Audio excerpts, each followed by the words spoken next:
Rita had a question here. Yeah. Joe, I'm it's sorry. great Yeah. to see you. Yeah. Thanks for coming. Yeah. I'm sorry, Rita Conrad's one of your colleagues in the team. Up in this, I confuse you. She's beautiful. Yeah, Okay. yeah. I am in the individual mandate cohort, and I actually don't believe that there's authority to delay or ignore major portions of the bill. But whatever the authority you're finding to delay or whatever on the employer mandate, please find it for the individuals. We are in no greater shape than the employers in terms of trying to figure out how it is we're going to navigate this. So please consider, not just consider, take care of that individual mandate. Give us no less reprieve than you give the employers. And furthermore, Joe, it must be terribly embarrassing to have the federal government give a waiver to itself because it's burdensome and you don't want to lose good people because they might have to, I mean, come on, Joe. Well, I can talk about that if you want. So, okay, so when the Affordable Care Act was debated in the Senate, Senator Chuck Grassley Oh, I know.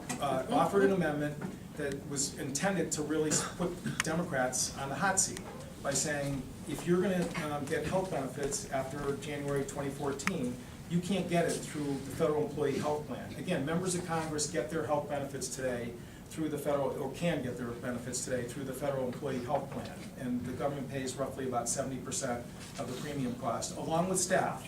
Okay, so Dorothy and Cutter, who's here, again, that's part of their benefit package. It has been from time immemorial. So what Grassley said was, nope, you can't do that anymore. Even if you like your plan, we're gonna put your feet to the fire. You're gonna have to buy your coverage through the health exchanges. You should go through what, people are going through. So, people looked at it and said, all right, we'll adopt that amendment.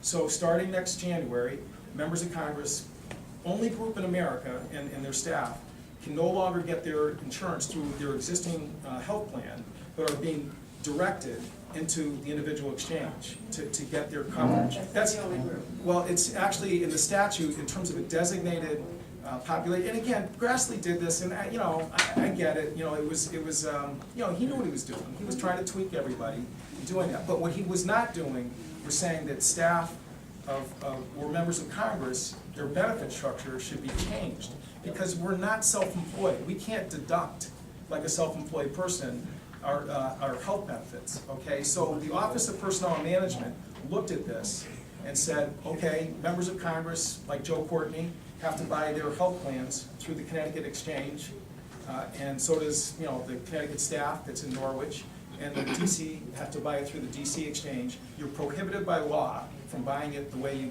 or getting it through the Federal Employee Health Plan. But that amendment did not change the benefit structure. It didn't. And Grassley, I think it's important to note, was not somebody who was out there saying, objecting to the interpretation by the Office of Personnel and Management. So, that's members of Congress have to buy it through the exchange, staff members have to buy it through the exchange. Again, if you're committee staff on the Armed Services Committee, which I said, those committee staff can still get it through the Federal Employee Health Plan, because Grassley's amendment was drafted with like 2 seconds of consideration and was not comprehensive. As far as the individual mandate is concerned, what I would tell you is when we did a town hall meeting at the Windham Middle School about a month or so ago. Kevin Coonahan, who's the exchange director, was there, myself and Nancy Wyman, and a guy from New London got up who has individual health insurance planned for his family through Blue Cross, Anthem Blue Cross. He's 58 years old, son's about in his mid-20s, and his wife's in her 50s. Today, this is not Obamacare. This is an existing Blue Cross Anthem plan.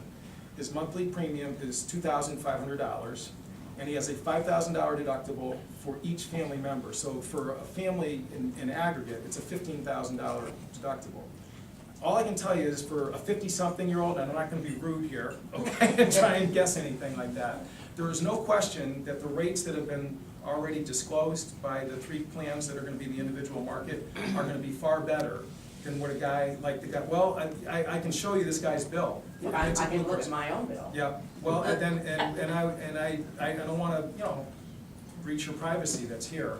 But anybody who's over 40, the plans that have been submitted, because age rating is being contracted, Today, it's 5-to-1, so a 20-year-old is one, a 50-something-year-old is over 5 today. That's gonna come down for the people in the older age group. And there's just no question, the rates are gonna be lower. And Coonihan, well, I'm just telling you, the guy who's running the program, who talked to this 58-year-old with a $2,500 a month premium, he's gonna pay less.